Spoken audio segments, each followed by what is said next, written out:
안녕하십니까? 제가 오늘 레위기서에서 참 흥미있는 주제를 우리 성도님들과 함께 나누길 원합니다. 제가 말씀을 준비하면서 참 저 개인적으로서도 참 흥미로웠고 또 이런 말씀을 우리에게 주신 하나님께 다시 한번 감사를 드리게 되었습니다. 출산휴가입니다. 레위기 12장은 하나님께서 주신 출산휴가 이야기입니다. 이것을 온 이스라엘에게 다 알리고 모든 이스라엘 사람들이 다 알고 있어야 된다고 12장 1절에 선포를 하셨습니다. 우리 성도님들도 알아야 될 말씀인가? 요즘 출산휴가하고 이때 출산휴가하고 조금 약간은 다른데 그렇지만 요즘 출산휴가에 거의 가깝게 하나님께서 명령을 해주셨습니다. 제가 세종대왕도 출산휴가를 내었다고 요즘에 참 이 세종대왕의 출산휴가가 조선시대의 출산휴가가 오늘날보다 훨씬 더 대단했다고 뉴스가 많이 나오는 걸 보면서 레위기서 12장을 보면서 하나님의 출산휴가는 어떤 마음인가 하면서 다시 한번 그런 각도로 말씀을 읽게 되었습니다. 레위기서 12장을 먼저 보겠습니다. 하나님은 모든 모세에게 말씀해서 모든 이스라엘 자손들에게 알리라고 하셨습니다. 여인이 임신하여 누구를 낳으면 여자를 낳으면 남자를 낳으면 남자를 낳으면 그는 이래 동안 일주일 동안 부정하리니 곧 월경할 때와 같이 부정할 것이며 여덟째 날에는 그 아이의 포피를 베어서 할례를 행하라고 하셨습니다. 남자를 낳으면 일주일 동안 부정하다.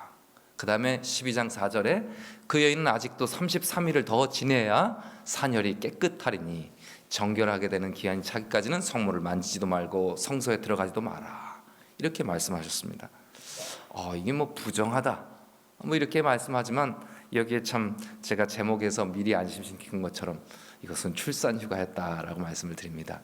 남자를 낳으면 출산휴가가 7일하고 33일 40일이고요 그 다음에 보너스가 있습니다. 여자를 낳으면 일주일 동안 부정한 것이 아니라 몇 주 동안 2주 동안 부정하고 월경할 때 같고 사녀리 깨끗하게 되려면 14일 하고 그 다음에 또 66일을 지나면 부정한 건 끝나고 사녀리 깨끗해지고 완전히 회복된다. 여자를 낳으면 80일이 돼야 완전히 회복된다고 말씀을 하셨습니다. 뭐 과학적으로 이런 것에 우리 성도님들 의문을 가질만 하시죠?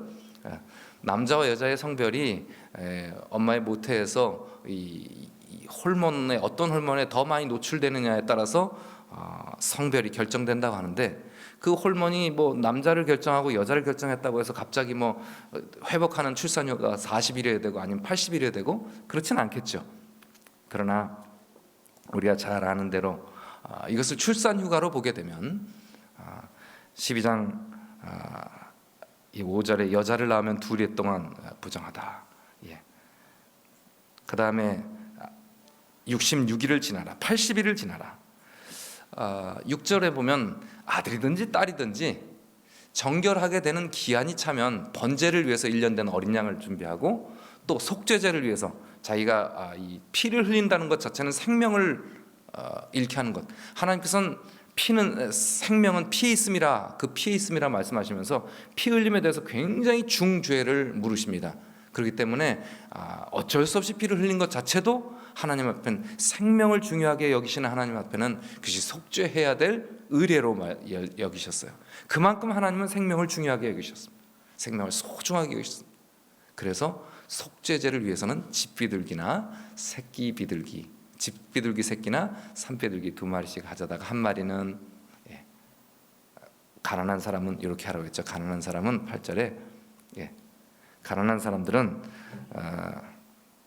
어린 양을 바치기 힘이 못하면 산비둘기 2마리나 집비둘기 2마리를 가져다 하나는 번제물로 하나는 속죄물로 잡으라. 1년 된 어린 양 안 되는 사람은 비둘기 2마리 가지고 하나는 속죄물 하나는 번제물로 드리라고 했어요. 가난한 사람도 모두가 출산휴가를 끝내고 이 축복된 출산에 대해서 축하하고 아주 경축하는 일들을 하도록 배려하셨습니다. 어떤 이 부정하다는 말이 아닙니다. 이 부정하다는 것은 그때 당시에 출산휴가가 없기 때문에 가장 확실하게 출산휴가를 지킬 수 있도록 하기 위한 하나님의 배려로 보입니다.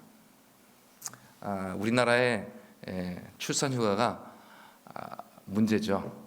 우리나라 여성 한 명이 평생 동안 아이를 낳을 수 있는 예상 아이 1.25명. 여기는 모든 여자분들이 평생 뭐 2명도 낳고 3분 낳고 다 그러셨는데, 우리나라 이제 앞으로 태어나는 모든 여자들, 지금 살고 있는 여자들이 여자 한 명당 아이를 1.25명밖에 안 낼 거라서 OECD 수십 개국 중에서 우리나라 선진국 수십 개국 중에서 우리나라가 최고 꼴등입니다. 왜 이렇게 아이 낳는 일이 줄어든가? 여러 가지 문제가 있다고 합니다. 그래서 사람들이 말합니다. 요즘 우리나라의 출산휴가, 그다음에 아이를 기를 수 있는 환경이 너무 악조건이다.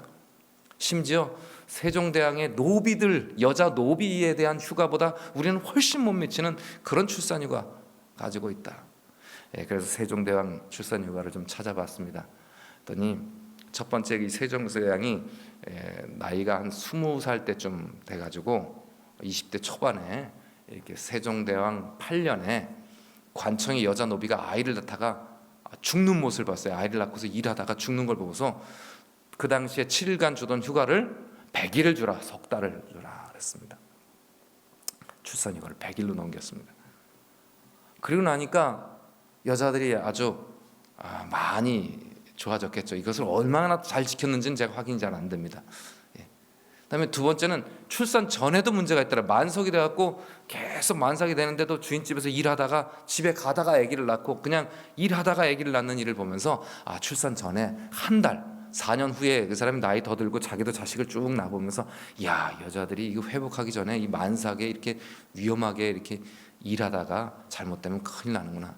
우리 수지도 우리 집사람이 친정 가려고 준비하다가 갑자기 한 달을 먼저 낳았는데, 이게 이 만삭의 아이를 낳기 위해 준비하는 것이 얼마나 중요한지를 이분이 알았습니다. 그래서 한 달, 그 다음에 출산 후 석 달, 넉 달이죠. 이거 어마어마합니다. 그래도 보니까 이 노비들은 마음대로 쉴 수가 없어요. 여러 가지 집에 가면 또 다른 자식들이 있고, 그래서 집에 가도 이렇게 집에서 쉬게 해도 또 아이들을 돌보느라 집안 식구들을 걷어먹이라 집에 갖다 놔도 못 쉬는 거예요. 그래서 세종대왕이 또 한 4년 후에 남편 노비에게도 출산 휴가를 줍니다. 16년에 이번엔 또 4년 더 휴입니다. 여자 노비가 아이를 낳으면 그 남편도 30일 동안 일을 하지 말라. 그리고 아내를 돌봐라. 이 부부가 함께 돕는 것이 이 세상 이치인데, 이 여자 혼자 아무리 노비가 이 가난한 사람이 쉬게 해줘도 충분히 쉴 수가 없다. 그러니 남편들 한 달 쉬게 하라. 어마어마하죠. 실제로 우리나라는 지금 공식적인 휴가가 출산휴가가 비정규직, 정규직을 포함해서 며칠인지 아십니까?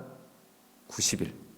출산 전, 출산 후 합쳐서 90일입니다. 그러면 한 달 전에 휴가 내서 또 예측대로 잘 나와야 되는데 좀 늦어지거나 그러면 어쨌든 50일, 60일 더 쉬고서 이제 나와서 일을 합니다. 배우자는 출산휴가가 5일, 그 중에 3일은 유급휴가, 이틀은 무급휴가.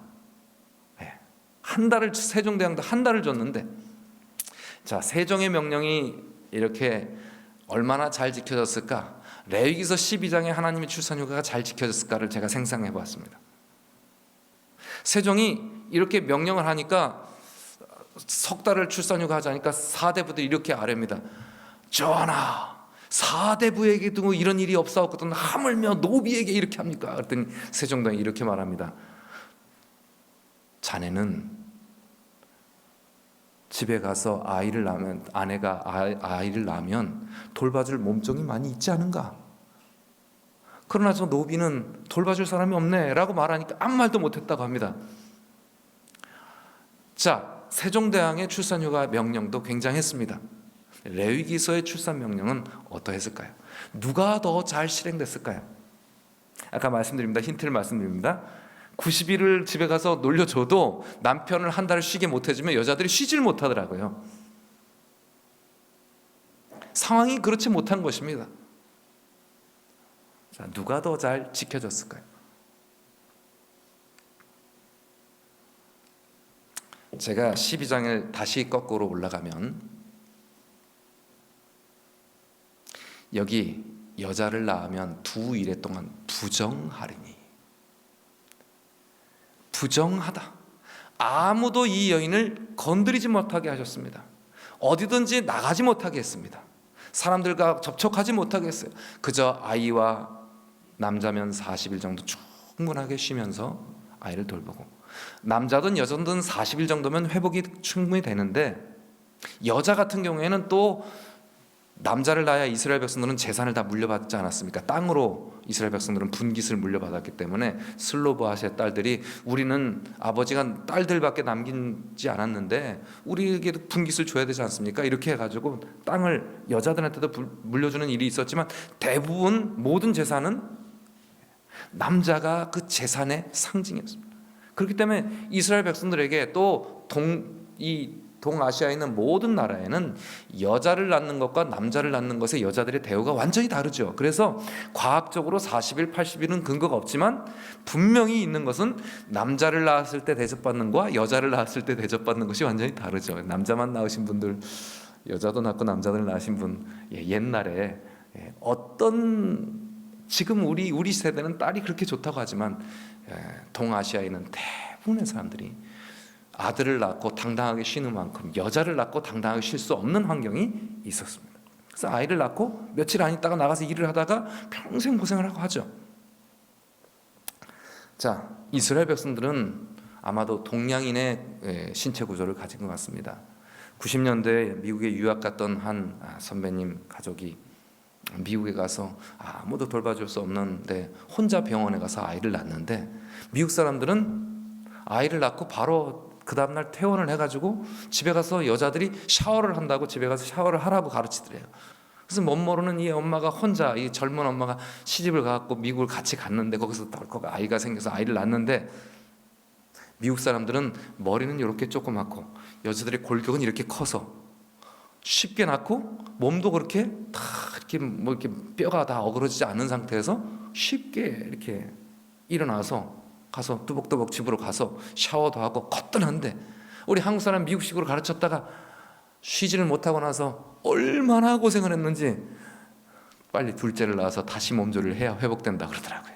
제가 그 말씀을 들었습니다.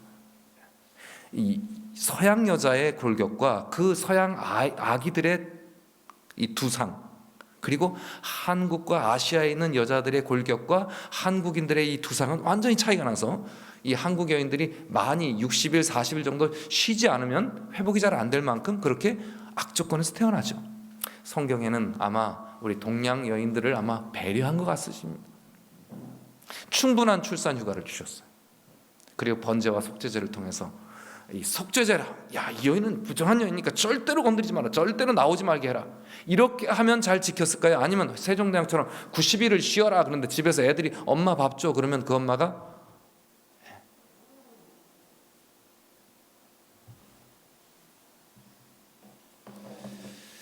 저희 어머님이 참 고생을 많이 하셨는데, 그 중에 한 가지 가장 큰 고생은 소가 물을 먹고 싶다고 황웅 우는데, 셋째를 낳고, 둘째 저 낳고 그랬으면 괜찮은데 셋째를 낳고 마지막 몸조리를 해야 되는 그때 소 물을 길어다 주고 나서 하늘이 노랗게 쏟아지고, 하늘이 막 별이 쏟아지고 노랗게 되면서 쓰러지셔서 그 이후로 참 산후조리 때문에 고생을 많이 하셨습니다.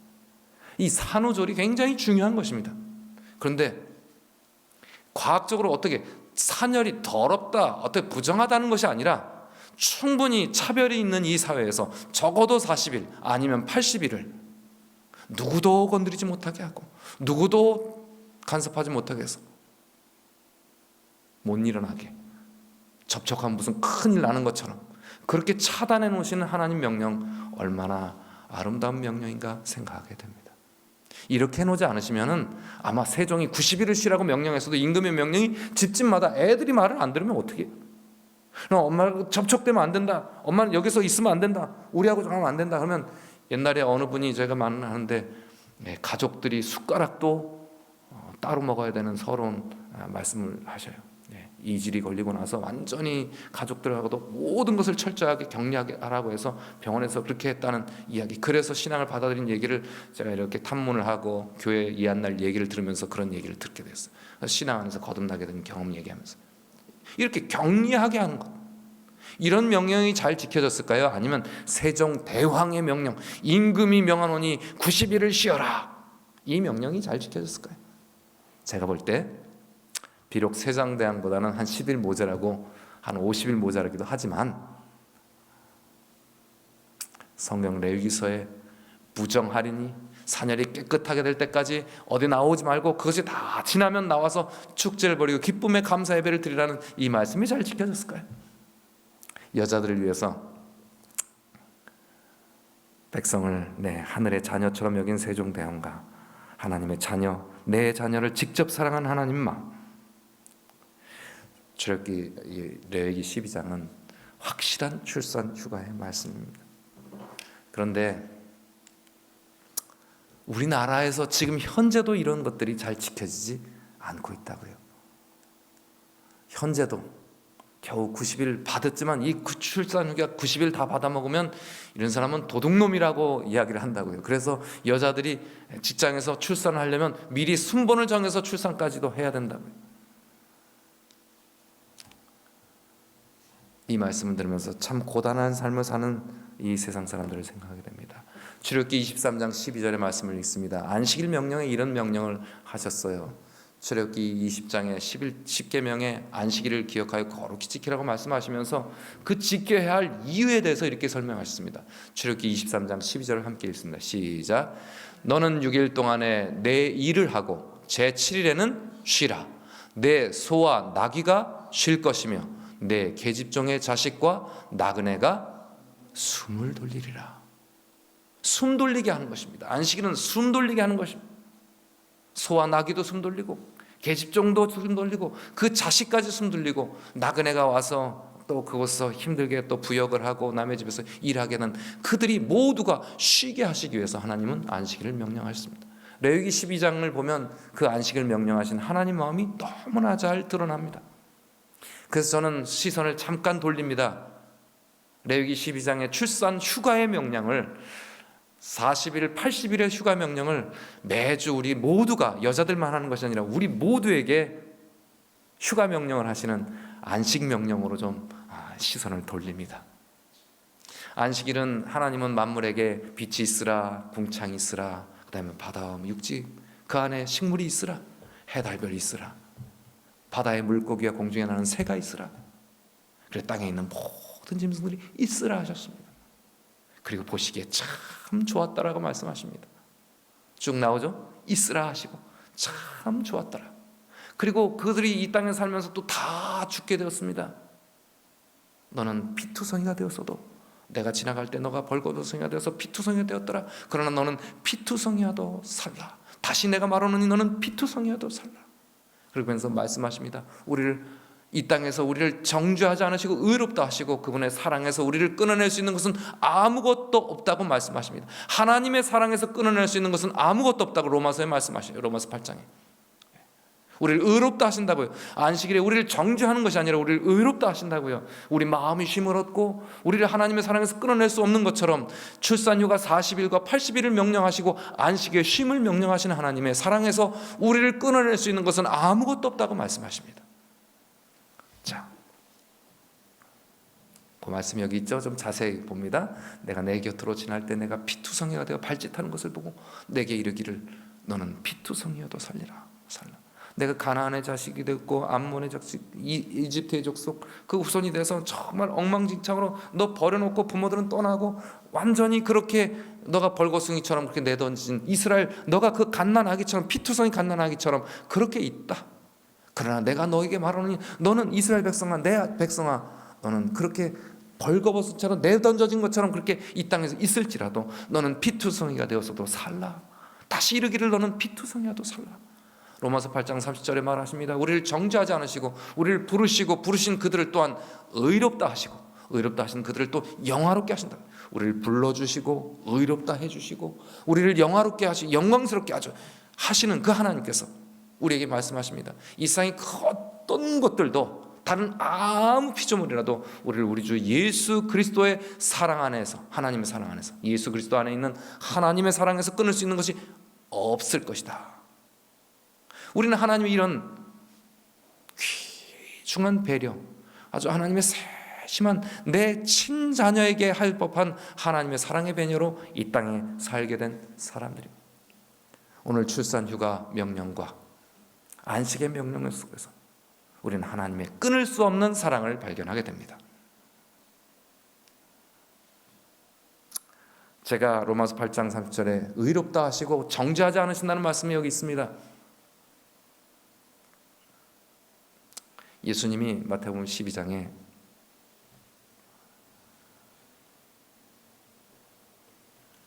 고향에 가셨습니다. 성경을 읽으셨습니다. 고향 사람들이 예수님을 인정하지 않았습니다. 그때 예수님 말씀하십니다.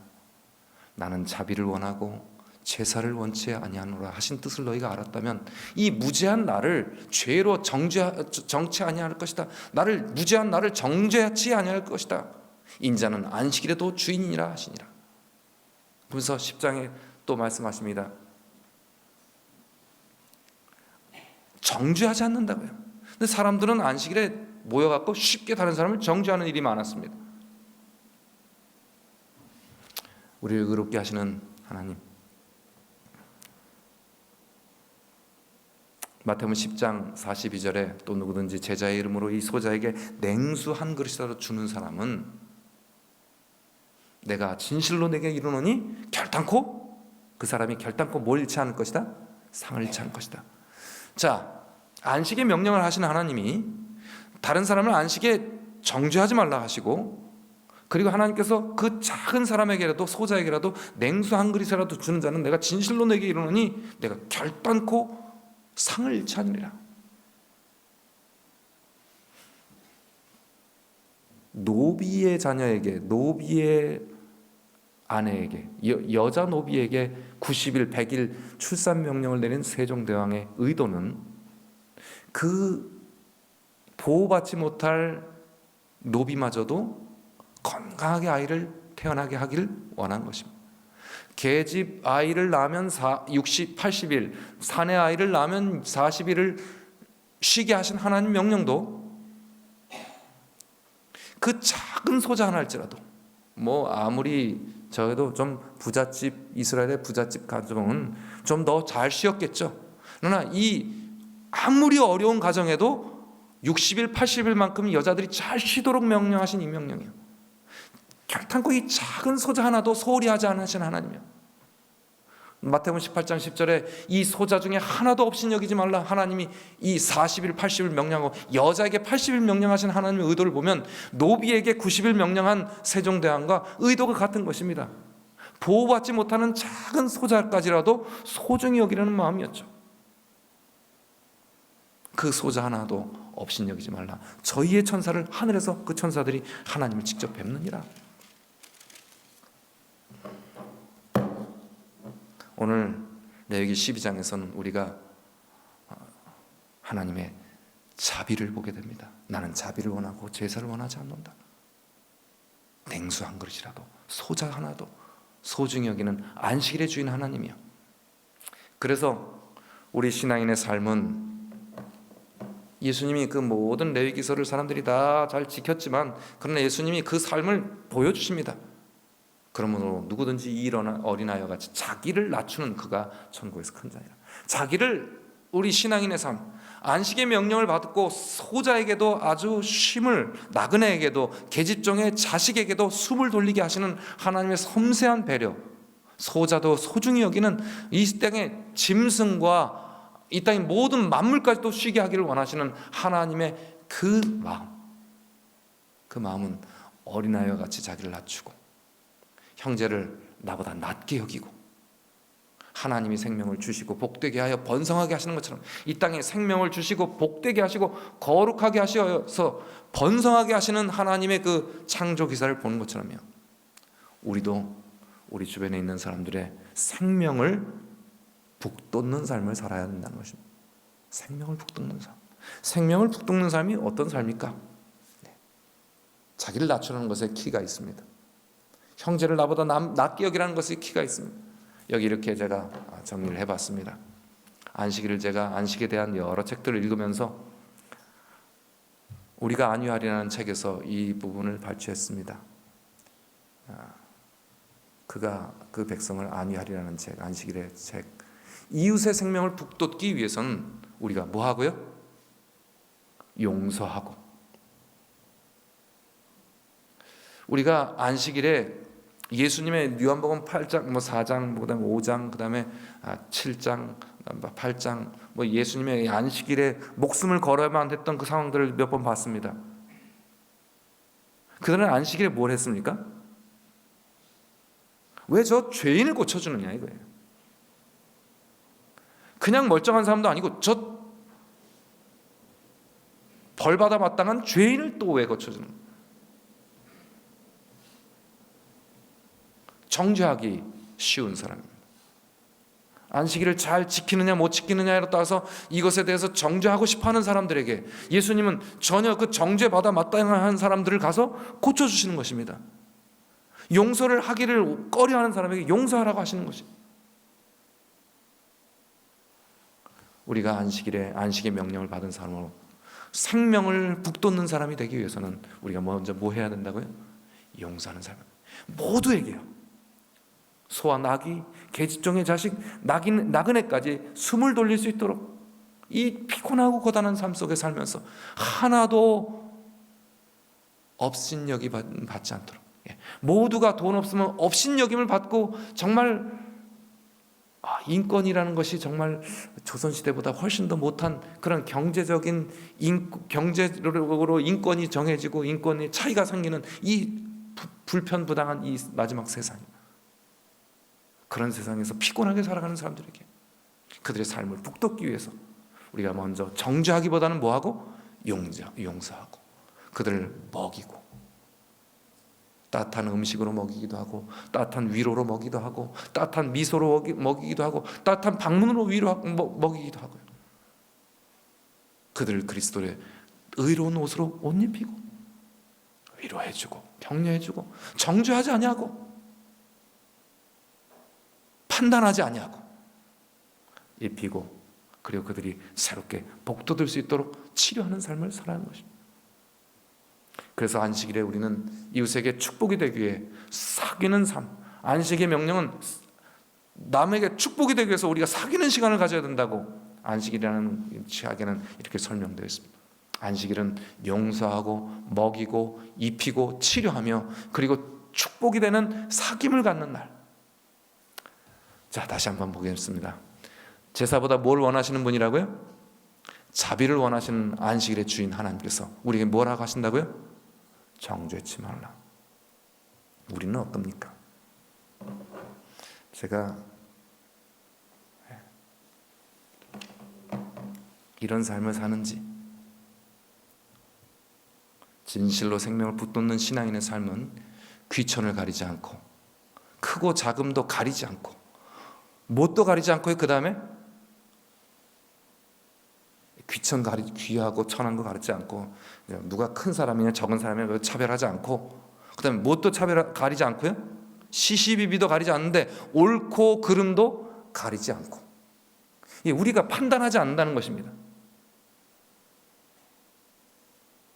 예수님 옆에서 예수님에 대해서 많이 안식일마다 지적질하고 그 다음에 예수님을 공격하는 사람들은 저 여인이 무슨 죄인이었는지 알았더라면 저렇게 안 했을 텐데, 만일 선지자였다면 알았을 텐데. 그들은 판단하기를 굉장히 판단하기에 빠른 사람들이었습니다. 옳고 그름도 가리지 않고 예수님이 이 땅에 오셔서 세리들과 창기들과 그리고 가난한 사람들과 병든 자들, 사람들에게 옳고 그름에서 저 사람은 그런 사람이라고 많이 지적질 당하는 사람들에게 옳고 그름을 가서 나도 정죄치 아니하노니 하시면서 예수님 직접 다가가셨어. 그거 따지지 않으시고 하나님 마음으로 하나님의 자녀들을 영접하셨다. 예수님이 그렇게 모든 삶을 보내셨어요. 특히 예수님이 안식일에 그렇게 하셔서 예수님은 더 많이 공격을 받으셨습니다.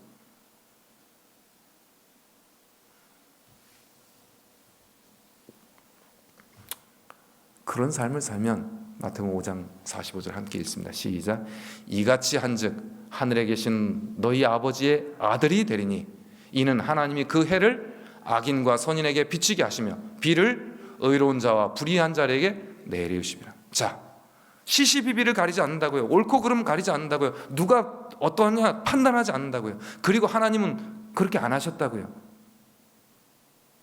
분명히 판단하시고 심판하시는 분이지만 하나님이 의인, 악인 나눠서 해를 비추고 비를 내리지 않으셨다고요. 그 해를 악인에게 선인에게 똑같이 비추시고 비를 의로운 자와 불의한 자에게 함께 내리셨다고요. 오늘 우리 하나님의 사랑하시는 자녀, 하나님의 끊어버릴 수 없는 그 큰 사랑에 연결되어 있는 우리도 하나님처럼 우리가 쉽게 판단하지 않거나 우리가 쉽게 정죄하거나 우리가 쉽게 용서 못하는 일이 아니라 모두에게 가리지 않고 영접할 수 있는 마음 갖도록, 하나님은 남자도 40일 여자도 80일, 계집종의 자식이도 나그네든 주인의 아들이든 똑같이 안식의 명령, 쉼의 명령을, 출산 명령을, 계집종의 자식도 아주 가장 이스라엘 비천한 자식 여인도 80일은 쉬었고요. 안식일에 부자만 놓으신 것이 아니라 이스라엘 백성들 중에 이스라엘 백성이 아닌 다른 이방 민족, 기브온 족속이나 이런 사람들이 와서 나무 패는 자가 됐죠. 노예가 됐고, 그 사람들, 하나님 안 믿던 사람들이 노예돼서 그들의 백성이 되었을지라도 그들에게까지, 나그네까지도 쉬게 하시는 거예요. 이 사람은 하나님 안식일 믿던 사람인가 안 믿던 사람, 그런 거 상관없이 가리지 않고요. 오늘 출산휴가 명령과 안식 명령에서 우리는 가리지 말고 차별하지 말고 판단하지 말라는 중요한 교훈이 드러났습니다. 한 가지 더 보겠습니다. 자, 이제 말씀을 정리해 갑니다. 출산휴가 명령과 안식 명령에서 우리가 배울 것 첫 줄 한번 같이 읽습니다. 시작. 차별 없이 영접하고 차별 없이 북돋는 삶. 마태복음 18장 계속 말씀하십니다. 누구든지 내 이름으로 이르는 어린 아이 하나를 영접하면 곧 나를 영접하는 것이요, 이 어린 아이 하나를 실족하게 하면 그는 연자 맷돌을 목에 메고 그다음 바다에 빠지는 게 더 낫다. 작은 아이까지도, 여자아이를 낳은 사람까지도, 계집종의 자식까지도, 그리고 세종대왕이 말한 그 노비의, 여자 노비의 출산까지도 소중하다고요. 아버지 마음은 같은 마음입니다. 부자 법관이 와서 예수님한테 말씀합니다. 성경에 뭐라 기록됐냐? 마음을 다하고 뜻을 다하고 정성을 다해 내 하나님 사랑하라, 그리고 내 이웃을 내 몸같이 사랑하라 하신 것입니다. 그랬더니 내 대답이 옳도다. 이를 가서 행하라. 그러면 살리라. 그랬더니 누가 내 이웃입니까? 그랬더니 10장에 계속 설명하십니다. 사마리아인이 다 제사장도 지나가고 레위인도 지나갔는데 그 적대시하는 사마리인이 와서 그를 불쌍히 여기고 그에게 자비를 베풀어 그를 치료하고 그 다음에 여관에 드리고 그를 치료하도록 밤새 치료하고 아침에 가면서 더 돈이 들면 내가 더 주겠다고, 나중에 오면서 더 주겠다고, 이렇게 자비를 베풀었다고요. 그럼 묻습니다. 누가 이 강도 만난 자의 이웃이 되겠느냐? 부자 법관이 말합니다. 자비를 베푼 자입니다. 예수님께서 말씀하십니다. 오늘 우리에게도 말씀하십니다. 같이 읽겠습니다. 파란 글씨 시작. 가서, 다 같이 시작. 가서 너도 이와 같이 하라. 오늘 하나님은 출산의 명령, 출산 휴가의 명령, 안식의 명령을 하시면서 오늘 우리에게도 말씀하십니다. 자비를 베풀라고요.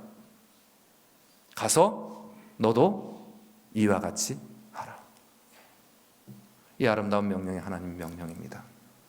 그 명령은 우리에게 다시 말씀하십니다. 누가복음 10장에 계속 예수님 말씀하셨어요. 내 이웃을 내 몸과 같이 사랑하라, 이것입니다 라고 대답했어요. 부자 법관에게 그 대답을 받아서 가서 너도 이와 같이 행하라. 오늘 우리에게 쉼을 명령하신 하나님은 두 가지 명령하셨다고 그랬죠? 출산휴가 명령과 안식 명령, 두 가지 다. 수고하고 무거운 짐진 자들아 다 내게로 오라. 이 세상 모든 이 고단한 삶, 조선의 노비보다 못한 그 피곤한 삶을 살아가는, 돈 때문에 그렇게 쉼 없이 살아가는 우리들에게 그들을 초청해서 하나님 안에서 쉬게 하고 온유하고 겸손한 마음으로 그들의 멍에를 가볍게 하고 쉽게 하고 그들의 마음의 짐을 가볍게 하는 그런 안식의 명령을 우리에게 하셨습니다. 제가 정죄의 이야기를 좀 했었죠. 우스개 이야기 하나 했습니다. 무서워서 화장실을 못 간다. 제가 교회 들어와서 들었던 농담 중에 가장 센 농담이었습니다. 무서워서 화장실 못 간다. 무서운 거 아십니까? 네. 뒷담화가 무서워서 화장실을 못 간다.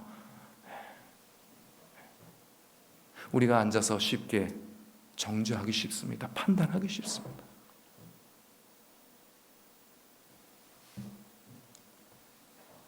안식일에 주님은 쉬지 않고 일하십니다. 안식일에 주님은 생명을 북돋으시고 번성케 하시고 그리고 회복시키는 일에 전념하십니다. 우리 모두에게 하나님 명령하십니다.